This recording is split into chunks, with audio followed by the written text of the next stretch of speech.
28 अप्रैल 1988 Aloha airlines के flight 243 के passengers ने एक ही सेकेंड में अपनी मौत को अपने आंखों के सामने देख ली जब 24,000 फीट की ऊंचाई पर पैसिफिक ओशन में उनके सर से उनकी प्लेन की छत उड़ जाती है। तूफान सी तेज हवाएं और जमा देने वाले टेम्परेचर में फ्लाइट के क्रू मेंबर्स और पैसेंजर 13 मिनटों तक मौत और जिंदगी के बीच झूलते रहे। सहारा था तो बस सीट बेल्ट का। एक फ्लाइट अटेंडेंट अपने सीट पर नहीं थी। जैसे ही प्लेन का छत निकल जाता है वैसे ही वो प्लेन से बाहर उड़ जाती है और उसका आज तक पता नहीं चला। किसी तरह पायलट्स बिना छत के प्लेन को लैंड कराने में कामयाब रहते हैं और एक फ्लाइट अटेंडेंट के अलावा बाकी के 94 लोग जिंदा बच निकलते हैं।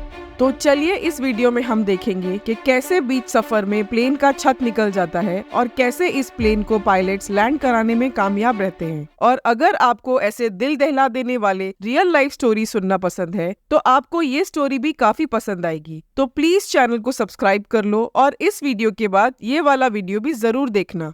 फ्लाइट 243 हवाई के हिलो से होनोलुलु जा रही थी। ये काफी छोटा सफर था। इस प्लेन और इसके क्रू मेंबर्स ने इस रास्ते पर हजारों बार उड़ान भरी है। पायलट, फर्स्ट ऑफिसर और 3 फ्लाइट अटेंडेंट्स के साथ 89 पैसेंजर्स थे। तो टोटल इस प्लेन में 95 लोग सफर कर रहे थे। किसी को अंदाजा भी नहीं था कि इस छोटी सी जर्नी में वो अपनी मौत से मिलने वाले हैं। फ्लाइट बोर्ड करते टाइम एक पैसेंजर ने प्लेन के छत में एक छोटा सा क्रैक देख लिया था, पर उसे लगा कि मेंटेनेंस टीम ने उसे देख लिया होगा, इसलिए उसने उसे इग्नोर किया और किसी को नहीं बताया। पर यह चीज सबसे घातक साबित होने वाली थी। फ्लाइट ठीक अपने समय पर दोपहर के 1:25 पर टेक ऑफ करती है और अपने क्रूजिंग एल्टीट्यूड 24,000 फीट पर पहुंच जाती है, जहां वो कुछ ही टाइम के लिए रहती है क्योंकि ये सफर काफी छोटा था। प्लेन में अभी भी सीट बेल्ट का साइन दिखा रहा था, पर फ्लाइट अटेंडेंट्स ऑलरेडी अपने जगह से उठकर सबको ड्रिंक सर्व करने लग जाते हैं। मिशेल होंडा नाम की फ्लाइट अटेंडेंट इकोनॉमी क्लास में थी, जेन टोमिटा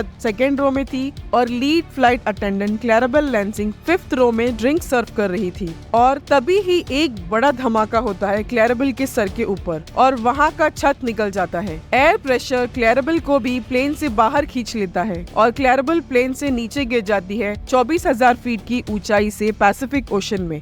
धमाके के 1 सेकेंड में ही फर्स्ट रो से लेके 6th रो की छत गायब हो जाती है। खिड़की के पैनल्स भी टूटकर हवा में उड़ जाते हैं। प्लेन 600 किलोमीटर पर आवर की रफ्तार से उड़ रहा था 24,000 फीट की ऊंचाई पर, वो भी बिना छत के। एयर प्रेशर इतना तेज रहता है कि जो भी चीजें प्लेन में बंधी हुई नहीं थी वो सब हवा में उड़ गई। बचे हुए 2 फ्लाइट अटेंडेंट्स ने कैसे भी खुद को किसी चीज से बांध लिया और अब सब लोग तेज चलती हुई हवा की मार खा रहे थे और लो ऑक्सीजन से जूझ रहे थे। कुछ मिनट्स बीत गए पर प्लेन अभी भी उड़ रहा था। फर्स्ट रो से लेके 6th रो की पैसेंजर्स पूरी तरह से एक्सपोज थे। उनके आसपास की दीवार और छत गायब हो चुकी थी। उनके और मौत के बीच बस एक सीट बेल्ट था। मिशेल होंडा नाम की फ्लाइट अटेंडेंट समझ जाती है कि अब क्रैश लैंड होने से कोई नहीं रोक सकता, इसीलिए वो सारे पैसेंजर से कहती है कि लाइफ जैकेट और ऑक्सीजन मास्क पहन लो। कॉकपिट में भी पायलट्स काफी शॉक में थे। जैसे ही धमाका हुआ था वैसे ही कॉकपिट का दरवाजा उड़ जाता है। पायलट्स अपने पीछे देखते हैं तो उन्हें नीला आसमान दिखता है और हवा में यहाँ से वहाँ हो रहे पैसेंजर्स। पायलट्स भी समझ जाते हैं कि अगर अब कुछ न किया गया तो प्लेन समुद्र में क्रैश हो जाएगा।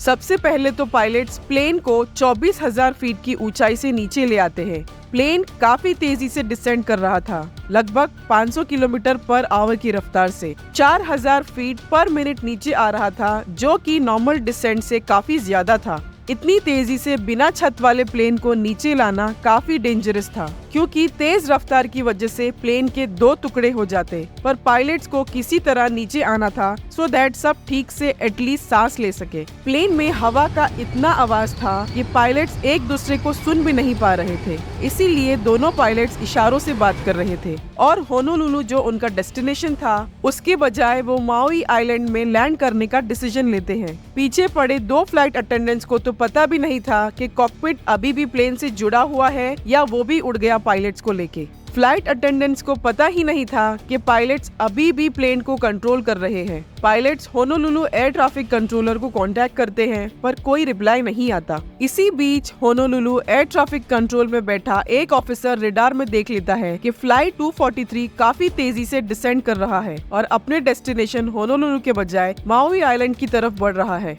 तो वो ऑफिसर तुरंत माउई आइलैंड के काहोलुई एयरपोर्ट कांटेक्ट करता है और उन्हें इस इमरजेंसी के बारे में बताता है, जबकि अब तक किसी की बात प्लेन के क्रू मेंबर से नहीं हुई थी। धमाके के ठीक 3 मिनट बाद 1:48 पर किसी तरह पायलट्स का कांटेक्ट होता है माउई एयर ट्रैफिक कंट्रोल से, पर वो दोनों एक दूसरे की बात सुन नहीं पाते क्योंकि प्लेन में हवा का काफी शोर था। पूरे 3 मिनट और लग जाते हैं, पर पायलट्स अपनी बात एयर ट्रैफिक कंट्रोल को बताने में कामयाब हो जाते हैं। वो कहते हैं कि वो एक इमरजेंसी लैंडिंग करने वाले हैं। कहते हैं हम काफी तेजी से डिसेंड कर रहे हैं और रनवे को जल्द से जल्द खाली कर दिया जाए।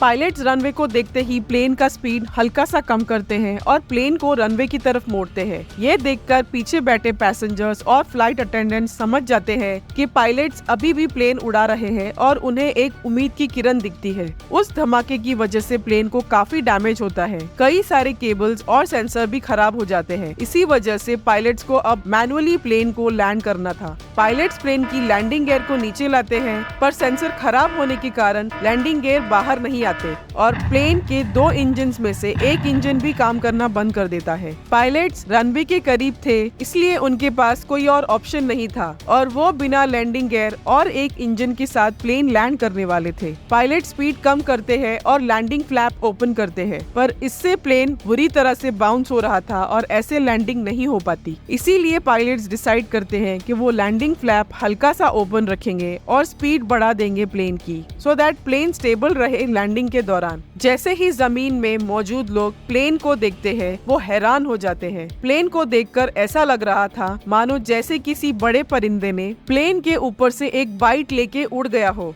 पर ग्राउंड ऑफिशियल पायलट्स को एक खुशखबरी देते हैं कि लैंडिंग गियर बाहर है और प्रॉपर काम कर रहा है। ठीक दोपहर के 1:68 पर धमाके के 13 मिनट बाद फ्लाइट 243 काहोलुई एयरपोर्ट के रनवे पर लैंड करती है। पायलट्स प्लेन की रफ्तार कम करते हैं और प्लेन को सही सलामत 94 पैसेंजर्स के साथ लैंड कर देते हैं। 95 लोगों में से एक की तो मौत उसी वक्त बीच हवा में हो जाती है। 63 लोग इंजर्ड होते हैं, जिनमें से 8 को सीरियस इंजरी होती है। सब लोगों को फौरन हॉस्पिटल ले जाया जाता है। कुछ दिन बाद नेशनल ट्रांसपोर्टेशन सेफ्टी बोर्ड एक टीम भेजती है इस एक्सीडेंट को स्टडी करने और ऐसा क्यों हुआ पता लगाने। वो टीम प्लेन को देखकर शॉक हो जाती है कि कैसे ये प्लेन इतने टाइम से उड़कर सही सलामत लैंड कर गया, क्योंकि उन्हें प्लेन के कई जगह में क्रैक्स और जंग लगा हुआ मिलता है। क्योंकि ये प्लेन रेगुलरली समुद्र के ऊपर उड़ता है, इसी वजह से इसमें काफी जंग लग चुका था और ये फ्लाइट उस दिन का आखिरी फ्लाइट था और काफी शॉर्ट डिस्टेंस फ्लाइट था, इसीलिए मेंटेनेंस टीम ने प्रॉपर्ली इसका इंस्पेक्शन नहीं किया, जिसकी वजह से उन्हें ये क्रैक दिखा नहीं और ये हादसा हो जाता है। अगर आप जानना चाहते हो कि क्यों एक आलीशान 3000 रूम से भरे होटल में 35 सालों से एक भी गेस्ट नहीं आया, तो ये वाला वीडियो जरूर देखें।